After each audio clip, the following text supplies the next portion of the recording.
ప్రియ సహోదరి సహోదరుల, మనము ఎక్కడో దిక్కున తప్పిపోయి ఉన్నామేమో.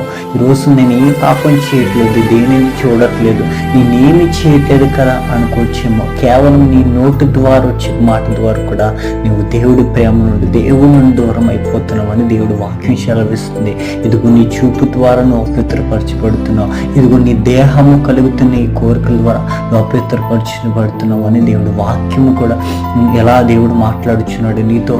ఈరోజు మనం ఏ విషయంలో అపవిత్రపరచబడుచున్నామో చూసుకుని దేవుడు చెప్తున్న ఆ ఇరుకు మార్గాన్ని మనం వెళ్ళాలని ఎంతో ప్రయాసంతో మనం ముందుకు వెళ్తే కంపల్సరిగా ఆయన సహాయకుడుగా ఉంటాడు. ఇశ్రాయేలు ప్రజలను నడిపించేవాడు. వాళ్ళు ఎంతో కష్టంలో ఉన్నప్పుడు వాళ్ళు అనుభవిస్తున్న శ్రమలు, ఎంతో భయంకరమైన శ్రమలు ఉన్నప్పుడు దేవుడు మోషేని పంపించి వారిని విడిపించాడు. ఈరోజు నువ్వు కూడా దేవుడి కోసం ఆ ఇరుకు మార్గంలో వెళ్ళాలని